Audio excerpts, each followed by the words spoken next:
রিজিক নির্ধারিত থাকার পরও যেমন কিছু কাজ বা আমলের মাধ্যমে এটি বাড়ানো সম্ভব, তেমনি কিছু কাজ ও কারণে রিজিক ক্ষতিগ্রস্ত হয়। আল্লাহ তাআলা পবিত্র কুরআনে ইরশাদ করেছেন, তুমি বলো, নিশ্চয়ই আমার রব যাকে ইচ্ছা তার রিজিক সম্প্রসারিত করে দেন আর যাকে ইচ্ছা তার রিজিক সংকুচিত করে দেন, কিন্তু অধিকাংশ মানুষ তা জানে না। সূরা সাবা আয়াত ৩৬।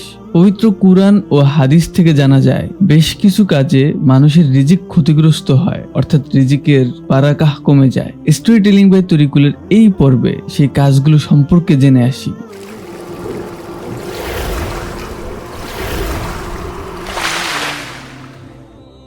পাপ কাজে লিপ্ত হওয়া। যেসব কাজে মানুষের রিজিক ক্ষতিগ্রস্ত হয় তার মধ্যে অন্যতম হলো গুনাহ বা পাপাচারে লিপ্ত থাকা। সাওবান রাদিয়াল্লাহু তাআলার বিবরণে আছে যে রাসূল সাল্লাল্লাহু আলাইহি সাল্লাম বলেছেন, সৎ কর্ম মানুষের আয়ুকাল বাড়াতে পারে এবং দোয়া মানুষের তকদির পরিবর্তন করতে পারে, আর মানুষ তার পাপ কাজের কারণে প্রাপ্য রিজিক থেকে বঞ্চিত হয়। ইবনে মাজাহ হাদিস নাম্বার 4022। কৃতজ্ঞতা আদায় না করা।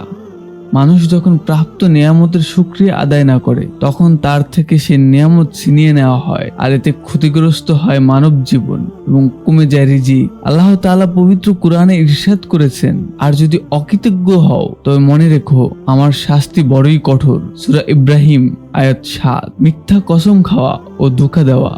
মিথ্যা কসম খাওয়া এবং মানুষকে ধোঁকা দেওয়া আয় উপার্জনের বরকত চলে যায়, আর বরকত চলে যাওয়া মানে রিজিক ক্ষতিগ্রস্ত হওয়া। রাসূল সাল্লাল্লাহু আলাইহি সাল্লাম বলেছেন, বেচাকেনা করার সময় তোমরা অধিক কসম করা থেকে সাবধান থাকো, কারণ মিথ্যা কসমের দ্বারা বিকৃত বেশি হয় কিন্তু বরকত ধ্বংস হয়ে যায়। মুসলিম হাদিস 1607 নম্বর। সুদের কারবার করা।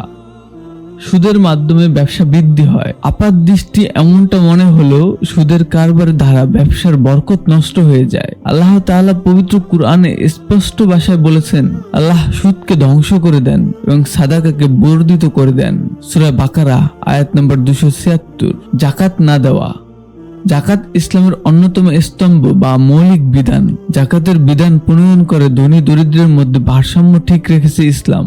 সঠিকভাবে জাকাতের বিধান আদায় না করলে রিজিকের বরকত উঠিয়ে নেওয়া হয় এবং এতে রিজিক ক্ষতিগ্রস্ত হয়। রাসূল সাল্লাল্লাহু আলাইহি সাল্লাম বলেছেন, যখন কোনো জাতি জাকাত আদায় করা বন্ধ করে দেয় আসমান থেকে তখন বৃষ্টি বর্ষণ বন্ধ করে দেওয়া হয়। পৃথিবীর বুকে যদি কোনো চতুষ্পদ জন্তু না থাকতো তাহলে আর কখনো বৃষ্টি হতো না। ইবনে মাজাহ হাদিস নাম্বার 4019।